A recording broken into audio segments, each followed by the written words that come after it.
بسم الله الرحمن الرحيم.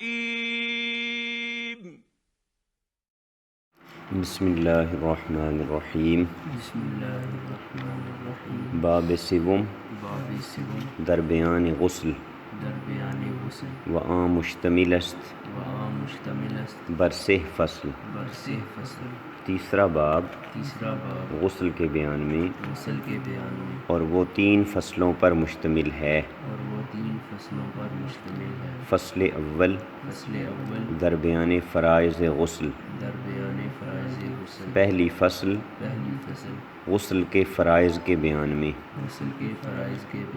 یہ سارے الفاظ پہلے آ چکے ہیں، ساری وکیبلری پہلے وضو میں آ چکی ہے. فرائض فریضہ کی جمع ہے، فریضہ فرض وہ کہتے ہیں. اس کی تعریف آپ تعلیم الاسلام میں آپ نے پڑھی ہے کہ جس کو کرنا بہت زیادہ ضروری ہو، جس کو ایک دفعہ بھی چھوڑیں تو بہت سخت گناہ ہوتا ہے، اور جس کام میں وہ فرض ہوتا ہے وہ اس کے بغیر وہ کام نہیں ہوتا.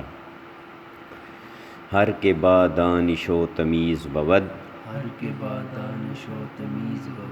فرض در غسل او سہ چیز بود. فرض در غسل او سہ چیز بود. ہر کے بعد دانش و تمیز بود، فرض در غسل او سہ چیز بود. دانش یہ دانستن کا حاصل مصدر اسے کہتے ہیں. دانستن مصدر ہے نا. دانش کا معنی بھی علم ہے، سمجھ، اور تمیز کا معنی عقل، شعور. با دانش و تمیز کا معنی ہے کہ جو بھی علم والا اور عقل والا ہو، یعنی عاقل و بالغ ہو. ہم جانتے ہیں کہ جتنے بھی شرعی احکام ہیں نا، اللہ تعالیٰ کی جتنی بھی کمانڈز ہیں، وہ بندے کو اسی وقت بندے پہ لاگو ہوتی ہیں جب وہ عاقل و بالغ ہو. جو بچہ ہے یا جو پاگل ہے اس پر کوئی بھی حکم شرعی جو ہے نا وہ نہیں اپلائی ہوتا.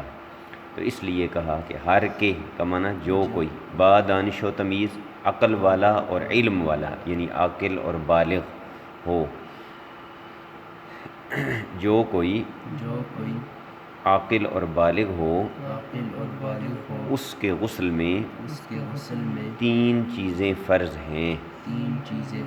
ظاہر ہے غسل فرض ہوگا عاقل اور بالغ پر ہی، تو اس کے غسل میں 3 چیزیں فرض ہیں. آب در بینی و دہاں کردن، بر ہما عضو خود رواں کردن. منہ اور ناک میں پانی ڈالنا،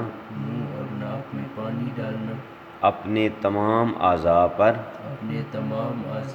پانی بہانا. رواں کردن کا معنی بہانا، جاری کرنا. یعنی پہلا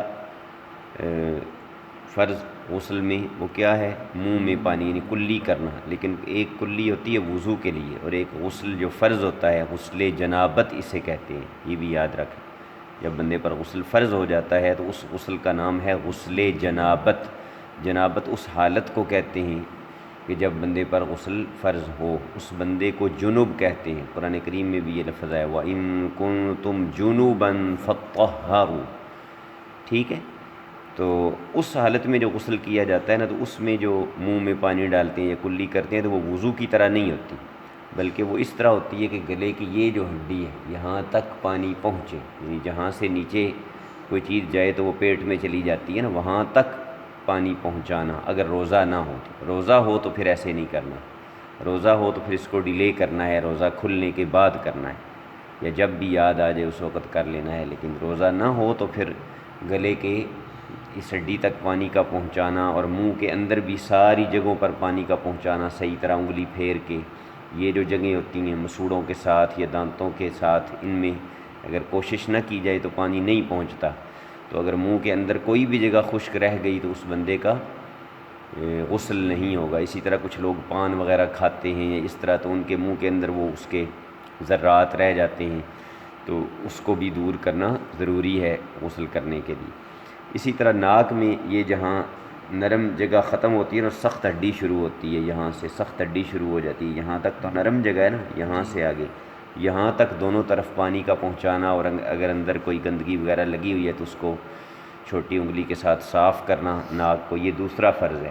اور تیسرا فرض ہے سر کے بالوں سے لے کر پاؤں تک پورے بدن پر پانی کا بہانا، کہ پانی جاری ہو، پانی آگے چلے۔ آپ پیچھے پڑھ چکے ہیں کہ غسل یعنی دھونے کا معنی ہی ہوتا ہے پانی کا جاری ہونا، قطرے ٹپکنا، اور کوئی جگہ بھی خشک نہ رہے۔ تو یہ تین چیزیں غسل میں فرض ہیں۔